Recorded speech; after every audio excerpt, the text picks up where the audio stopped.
Buenas tardes, discípulos de Jesús.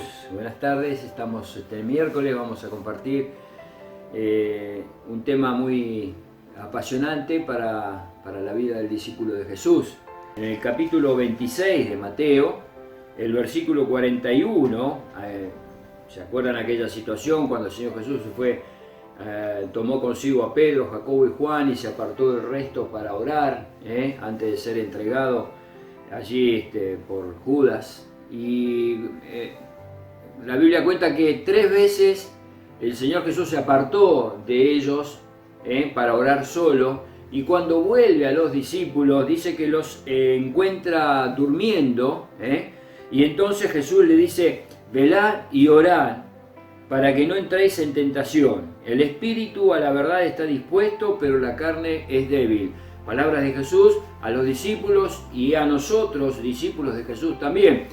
La necesidad de velar y orar en la vida del cristiano es una práctica, es una disciplina que tiene mucha relevancia en nuestra vida, tiene mucha severidad, podríamos decir así utilizando esta palabra. Tiene mucha importancia para nosotros, no podemos obviarla. Esta acción o esta práctica de velar y orar, como dije, es una disciplina, es muy provechosa y a veces muy sanadora en nuestra vida como discípulos de Jesús. Es una buena costumbre, si se quiere, o una necesidad. Vieron que hay buenas costumbres y hay necesidades también, ¿no? Que cosas que hacemos porque las necesitamos, pero realmente es muy importante en el trato con la tentación, en este caso puntualmente. El velar y orar no es solamente para este área, pero este área de la tentación que habla Jesús acá, velad y orad para que no entréis en tentación, en este área no podemos dejar de velar y orar, y es acerca de eso que nos vamos a ocupar en esta tarde. Pero antes de seguir adelante en la enseñanza y en el mandato de Jesús, en este caso, es necesario que separemos 2 palabras que encontramos que parecen ser similares, pero que son realmente muy distintas. Es la palabra tentación y es la palabra prueba, ¿no? Podemos decir nosotros cuando estamos frente a una tentación: estoy pasando una prueba. O podemos decir cuando estoy en una prueba: estoy pasando una tentación. Y realmente no tenemos a lo mejor bien definido el concepto de cada palabra, la etimología de cada palabra, lo que significa cada palabra. Así que es importante que la separemos antes de continuar con el detalle del texto, digamos, ¿no es cierto? Santiago, capítulo 1, versículo 12, dice así: bienaventurado el varón que soporta la tentación, porque cuando haya resistido la prueba, recibirá la corona de vida que Dios ha prometido a los que le aman. 2 palabras en el mismo texto y 2 conceptos distintos. 2 conceptos distintos totalmente, ¿no? En primer lugar dice: bienaventurado el varón que soporta. Al hablar de soportar estamos hablando de que hay una resistencia, que hay una batalla, que hay una guerra, que hay un conflicto. Bienaventurado el varón que soporta la tentación. Y estamos hablando de vencer o ser vencidos. Cuando hablamos de soportar, ¿no? Hablamos de una batalla, estamos hablando que la batalla la podemos ganar o la podemos perder. Y tengan presente este concepto porque vamos a ver más adelante quién pelea nuestras batallas. ¿Quién pelea nuestras batallas para que nosotros realmente, como si usamos nuestra cabeza humana, diríamos, ¿no? Nuestro pensamiento, nuestro razonamiento humano, diríamos: bueno, en una batalla tengo las 2 posibilidades, son las reglas de juego, puedo ganar o perder o empatar. Es como un partido de fútbol, vemos nosotros una batalla, ¿no? Entonces bienaventurado el varón que soporta la tentación. Bueno, yo puedo ganar, empatar o perder, y caí a la tentación, por ahí podemos decir, ¿no? ¿Y cómo saliste de esta situación? Y salí empatado, o sí perdí realmente, o gané. O sea, para disipar todas esas dudas, vamos a concentrarnos entonces en qué es la enseñanza, en el contexto de lo que dijo Jesús, velad y orad para que no entréis en tentación. Así que bueno, Santiago dice, bienaventurado el varón que soporta la tentación. Y luego dice, cuando haya resistido la prueba. ¿Qué es la tentación entonces?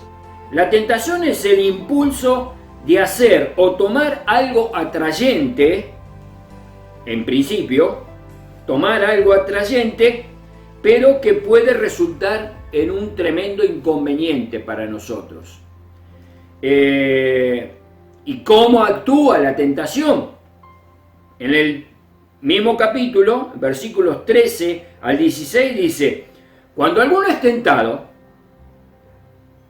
y acá es lo que voy a leer, es importante tenerlo en cuenta, ¿por qué separa cuando haya resistido la prueba? Está hablando de dos cosas distintas, quizás de un mismo hecho, pero de dos cosas distintas, ¿comprendemos? Entonces, cuando alguno es tentado, no diga que es tentado de parte de Dios.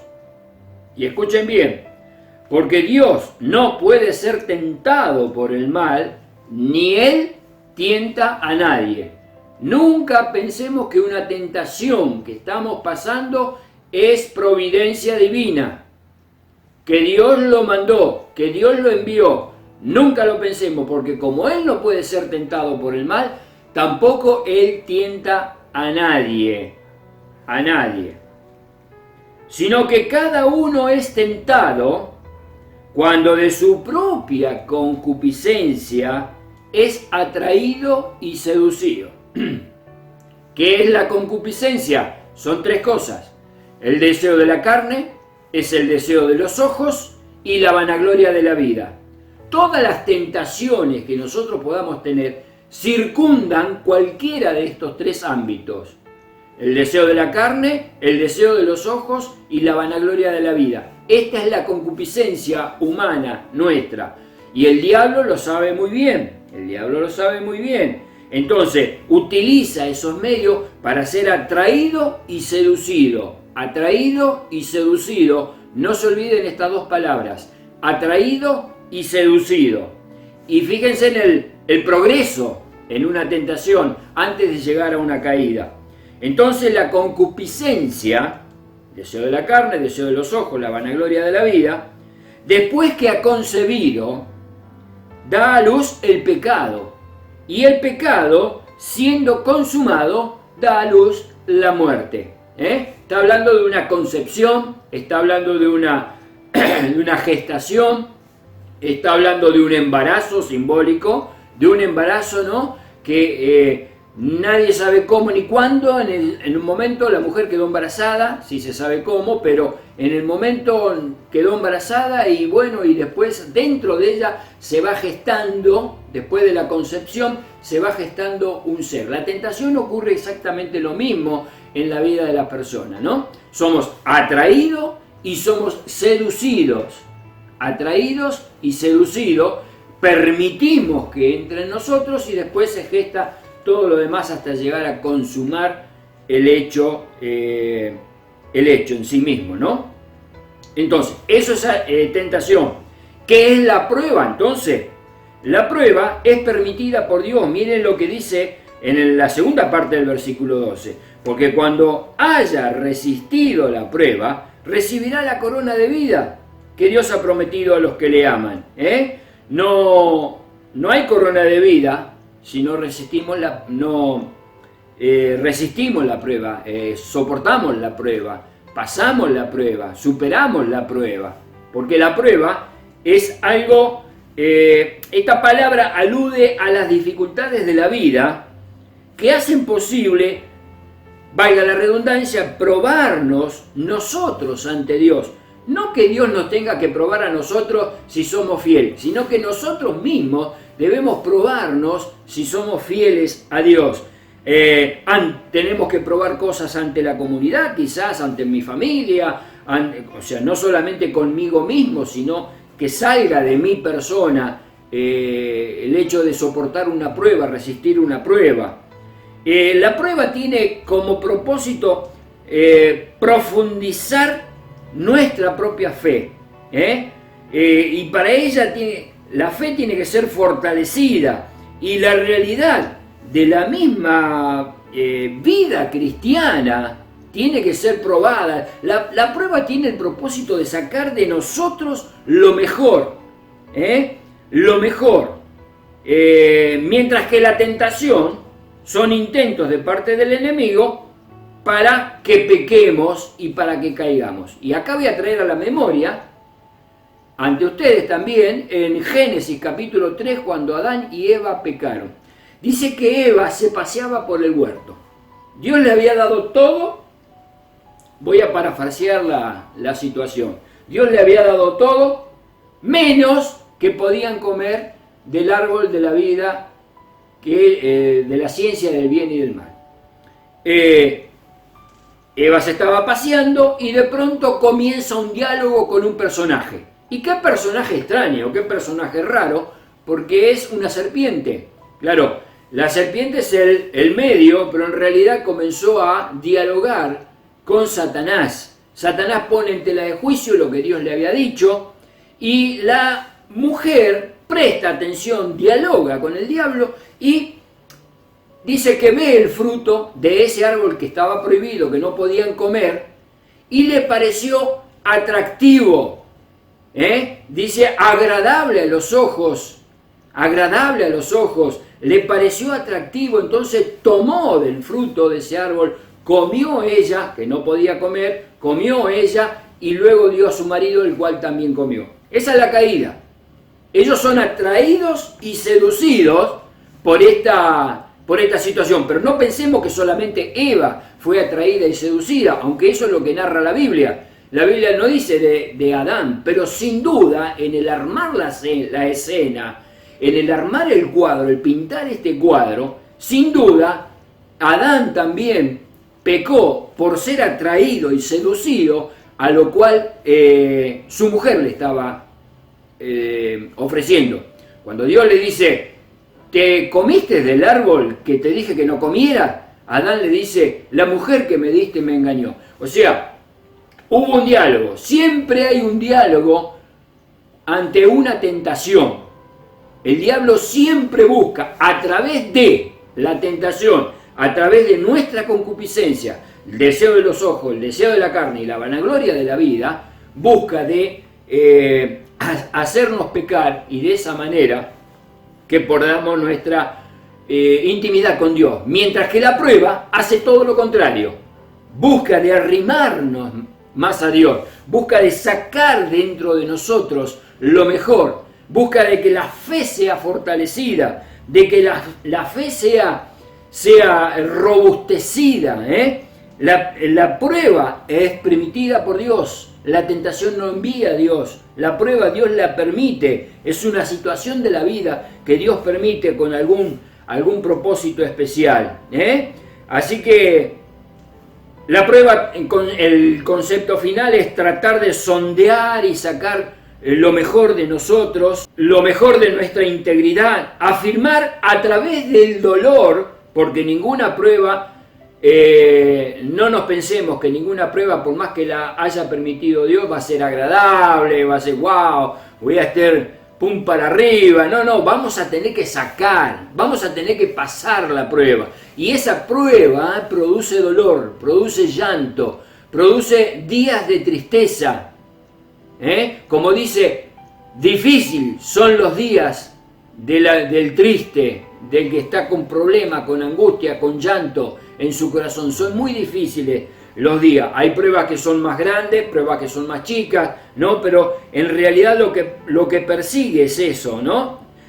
Sacar lo mejor de nuestra fe, sacar lo mejor de nuestra confianza en Jesús, descubrir su fidelidad, que Él, su compañía, que su grandeza es inescrutable, que su promesa de que jamás nos dejará es real, y en esos momentos es más que nunca cuando podemos descubrirla. Cuando todo va bien, cuando no pasa nada, en ese momento, qué lindo, el Señor me acompaña, soy bendecido, este es el día que hizo Jehová, nos gozaremos y nos alegraremos en él. Cuando todo va bien, pero cuando nuestra barca es sacudida por las olas, por el viento, cuando crecen los ríos sobre nuestra casa, nuestra vida espiritual, cuando la tormenta golpea con ímpetu contra nuestra vida, contra nuestra casa, ahí realmente se ve si estamos edificados en la roca o estamos edificados en la arena. ¿Se acuerdan la parábola de Jesús? El hombre que edificó su casa sobre la arena, vinieron todas estas cosas y la casa cayó. Pero aquel que edificó en la roca, y la roca es Cristo, aquel que edificó en Cristo, vinieron las mismas cosas que al que tenía la casa edificada en la arena. Sin embargo, su casa no cayó porque estaba edificada sobre la roca, que era Cristo. Entonces, esa promesa de que jamás nos dejará, en ese momento se hace una tremenda realidad.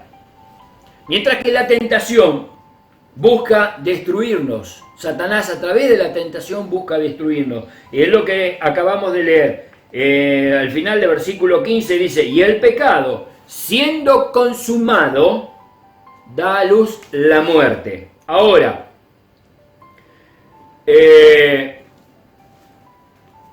esta palabra muerte significa muchas cosas. Porque habla, cuando Dios le dijo a Adán, el día que comas de ese árbol de cierto morirás, no solamente se estaba refiriendo a la muerte física, sino todo lo que conlleva eso, todas las cosas previas que pasan ante la muerte. Por ejemplo, la enfermedad, por ejemplo, el envejecimiento. Nuestra vida va en proceso evolutivo permanentemente, nacemos, crecemos, empezamos a caminar, somos jóvenes, somos adultos, somos ancianos y luego morimos también. O sea, permanentemente vamos en un proceso, ¿no? Eso es lo que produce la muerte, porque cuando Dios creó al hombre, antes de que pecara, Dios había puesto eternidad en su vida, en su corazón, ¿no? Y no conocían la muerte, no conocían todo. Ellos tenían juventud perpetua, así como los había creado Dios a los dos, Adán y Eva, así iban a permanecer, y así permanecieron hasta el día que se les ocurrió desobedecer a Dios, pecar contra Dios. Y luego empezó, espinos y cardo te producirá el campo. Ya empezaron con los problemas de trabajo, con los problemas familiares, sus hijos, los problemas matrimoniales, guerras, y el hombre comenzó a generar su propia maldad, ¿no es cierto? Así que eso es lo que persigue la tentación, da a luz la muerte, ¿no? Entonces, la enfermedad y el envejecimiento que estamos hablando puede ser físico o puede ser espiritual en nuestra vida con el proceso del pecado. Miren, en Proverbios capítulo 5, voy a poner un pasaje que es muy real, pero presten atención, son varios versículos, los voy a leer así como lo dice el sabio, y miren qué importante.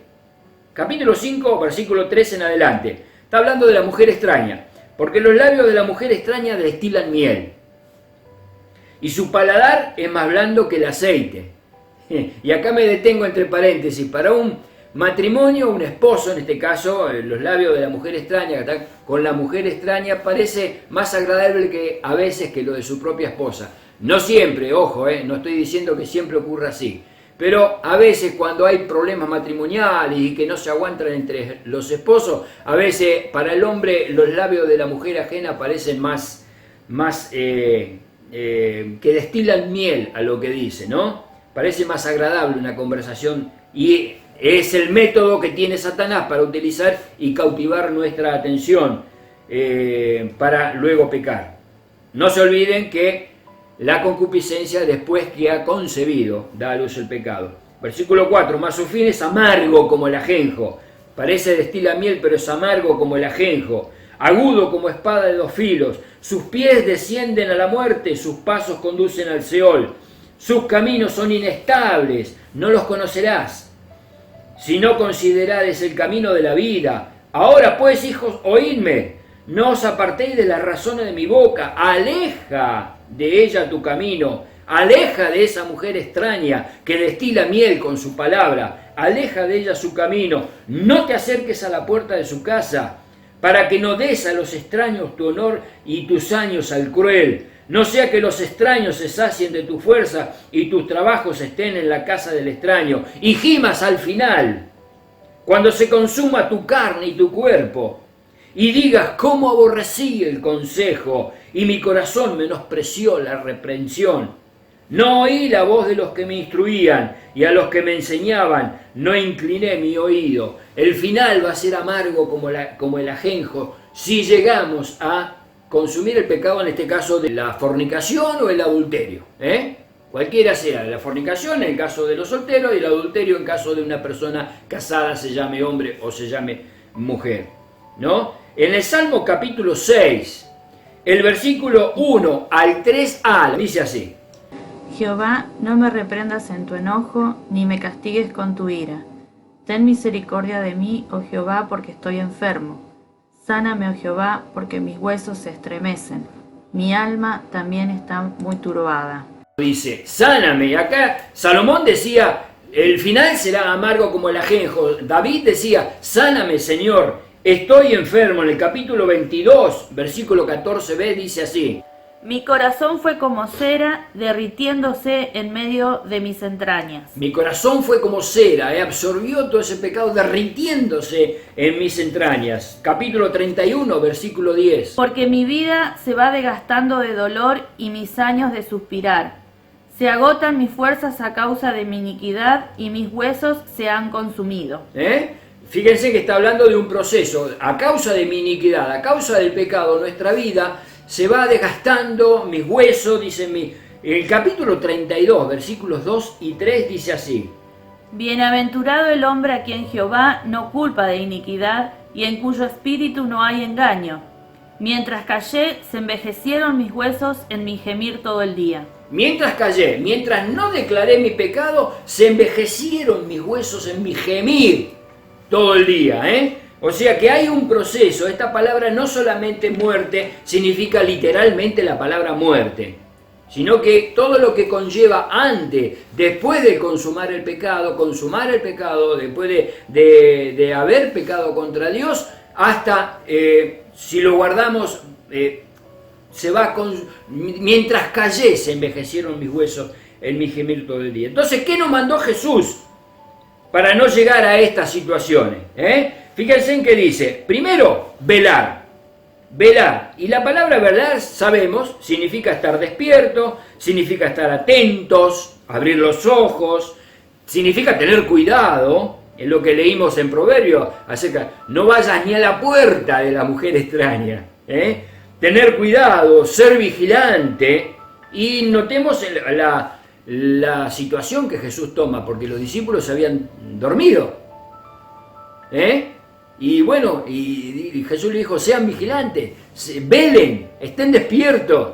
No literalmente, físicamente como los discípulos que se habían dormido, en realidad, sino en todo sentido. Jesús dijo, velad, ellos habían dormido, debemos velar, estar despiertos, atentos, en primer lugar. En segundo lugar, dice que debemos orar.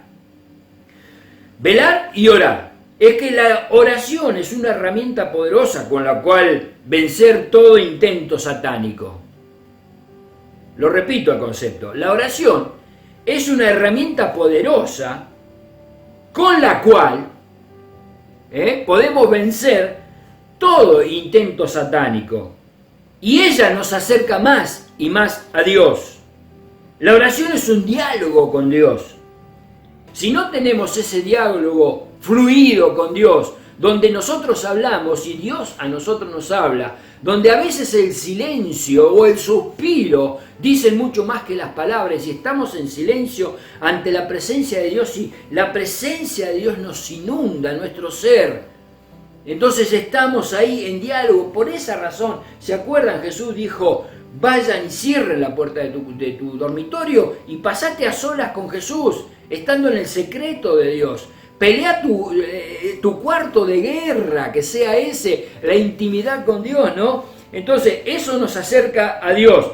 Si esto no ocurre, que no hay oración, corremos el peligro de dialogar con la serpiente, Satanás, como lo hizo Eva.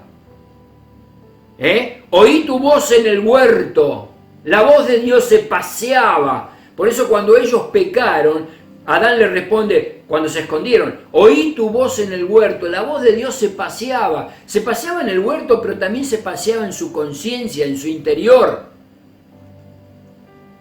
Entonces, si no dialogamos con Dios, no tenemos esa oración fluida en nuestra vida, corremos el riesgo de dialogar con la tentación. Y detrás de la tentación está nuestro enemigo, Satanás, queriendo destruirnos.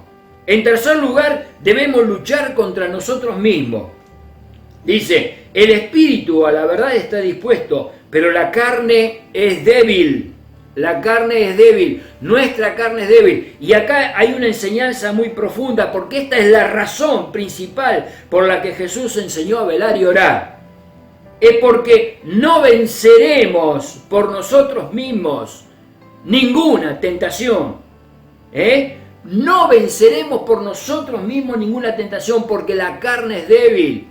Y tenemos que saber que las tentaciones, todas las tentaciones, porque ¿se acuerdan que les dije al principio que cualquiera de las tres áreas de nuestra concupiscencia, el deseo de los ojos, el deseo de la carne y la vanagloria de la vida, son involucradas en una tentación? Entonces, como tiene que ver con nuestra naturaleza humana, nosotros naturalmente somos incapaces de vencer cualquier tentación. Por eso se escucha por ahí en el mundo acerca de las relaciones sexuales fuera del matrimonio, se escucha por ahí, pero esto es normal en la vida, ¿cómo no vas a tener relaciones sexuales? Es normal en la vida. Entonces, ¿por qué es normal? Porque atiende a nuestra carne, atiende a nuestros ojos, atiende a nuestra vanagloria. Toma los tres conceptos, estos tres puntos importantes que tienen que ver con la concupiscencia. Entonces, por nosotros mismos, porque la carne es débil, no vamos a poder vencer jamás una tentación. Y tenemos que apelar entonces a otro tipo de cosas. Es por eso que es la razón principal. Jesús dijo, velen y oren, cosas espirituales que tienen que ver con lo físico, porque orar también tiene que ver con nuestro cuerpo, pero tiene que ver con nuestra fe, tiene que ver con nuestra vida espiritual. Porque solo Cristo nos puede dar la victoria. Solo Cristo, por medio de Él y solamente por medio de Él somos más que vencedores. Porque solamente por medio de Él el diablo es un enemigo vencido. Porque solo por medio de Cristo podemos obtener el poder, porque Él lo venció primeramente. O sea, tenemos poder, pero no por nosotros mismos. Nosotros no podemos vencer al diablo. Por eso que hay muchos que ante una situación de echar fuera un espíritu inmundo fracasan porque quieren echarlo por su propio medio. Nosotros, por más cristianos que seamos, no tenemos autoridad o no tenemos el poder para vencer al diablo. Podemos vencerlo a través de Cristo, que nos delegó su autoridad. No de ninguna manera podemos nosotros hacerle frente al diablo. Las tentaciones son sobre todo los que nos gusta, sobre todo lo que nos atrae, parece agradable, parece codiciable. Así que de esta manera se presenta el diablo en nuestra vida. Imagínense ustedes si el diablo vendría hoy a presentarse, golpea la puerta de nuestra casa, de nuestro corazón y me dice, Oscar, yo soy el diablo y tengo una tentación para darte. Imagínense cuál sería mi reacción. Lógica. Yo le diría, no tenés lugar acá. No le abriría la puerta, ¿no? Pero el diablo no viene como diablo, no viene como Satanás. Él viene de la manera que nos gusta, viene camuflado en lo que nos gusta. Y las tentaciones son sobre algo que nos gusta, algo que hemos practicado en nuestro pasado quizás, que nos ha esclavizado, o algo que es tentador, que es seductor, que es dulce como la miel. Como leímos en Proverbios, es dulce como la miel. ¿A qué hombre no le gustaría a la mujer? Normalmente le gusta. ¿A qué mujer no le gustaría el hombre? Normalmente le gusta. Entonces, porque el diablo conoce cuál es nuestra naturaleza, utiliza eso, utiliza lo que nos gusta. Si te gusta el dinero, va a utilizar el dinero. Si te gusta la fama, va a utilizar la fama. O sea, lo que nos gusta y lo que nos atrae humanamente, el diablo lo va a usar para hacernos caer y destruir nuestra vida espiritual. Y él se nos presenta como ángel de luz. Dice Pablo a los Corintios, dice, el diablo se presenta como ángel de luz, como ministro de justicia. Así se va a presentar delante de nosotros, como un enviado de Dios. Entonces, en cuarto lugar dice, no entréis. Velad, orad para que no entréis. ¿Qué es esto de no entrar? Es no aceptes. Es que la casa está abierta, pero no entres. La posibilidad la tenés, la tentación está, la casa está abierta, no entres. La posibilidad, no la tomes, el tren llegó a la estación, quédate en el andén. Esto es, no entréis en tentación, velad y orad para que no entréis en tentación, no entremos en el juego del diablo. ¿Qué hacer si se diera la tentación entonces? Si el enemigo logró engañarme y lo tomé, ve al Señor. Isaías capítulo 55, versículo 7, dice así. Deje el impío su camino y el hombre inicuo sus pensamientos y vuélvase a Jehová, el cual tendrá de él misericordia, y al Dios nuestro, el cual será amplio en perdonar. Amplio en perdonar, vuélvase a Jehová, vuélvase al Señor, deja eso que hiciste, déjalo, confesalo al Señor. En el Salmo 32, versículo 5 dice así.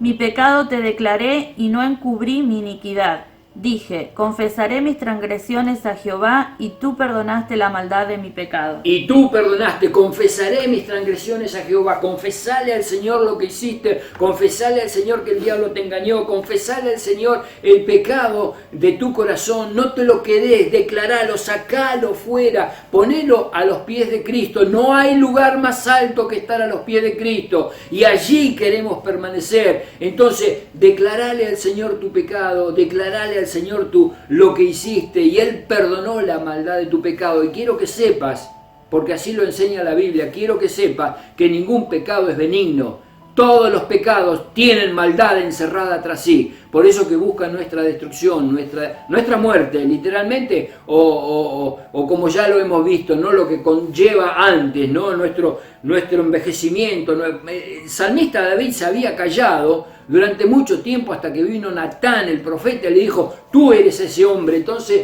abrió su corazón a Dios y le dijo, confesaré mis transgresiones, confesaré mis pecados, y tú perdonaste la maldad de mi pecado. Entonces humillarte ante su magnífica presencia, su misericordia es tremendamente inagotable. Nuevas son cada mañana su misericordia, esto es tremendo, así que el Señor te bendiga, Dios te bendiga. Humillate, humillémonos ante la presencia del Señor. Esto es saludable, esto el Señor lo va a fortalecer, nos va a bendecir. Por eso pidamos, si mi pueblo se humillare, humillémonos. Velad y orad para que no entres en tentación. Dios te bendiga.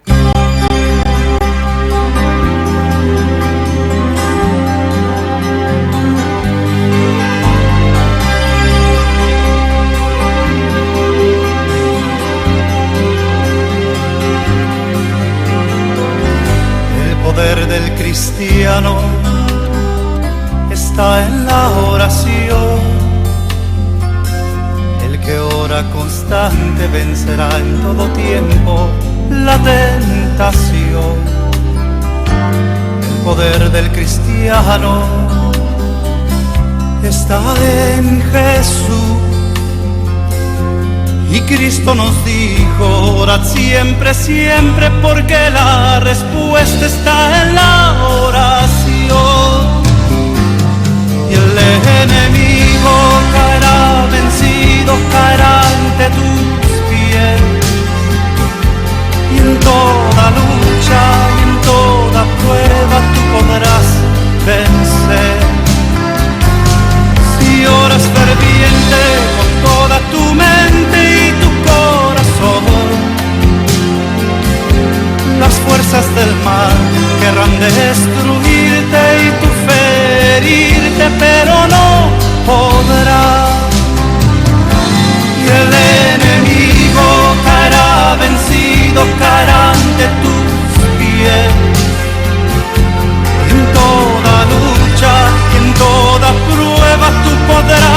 vencer. Si oras ferviente con toda tu mente y tu corazón, las fuerzas del mal querrán destruirte y tú ferirte, pero no podrás.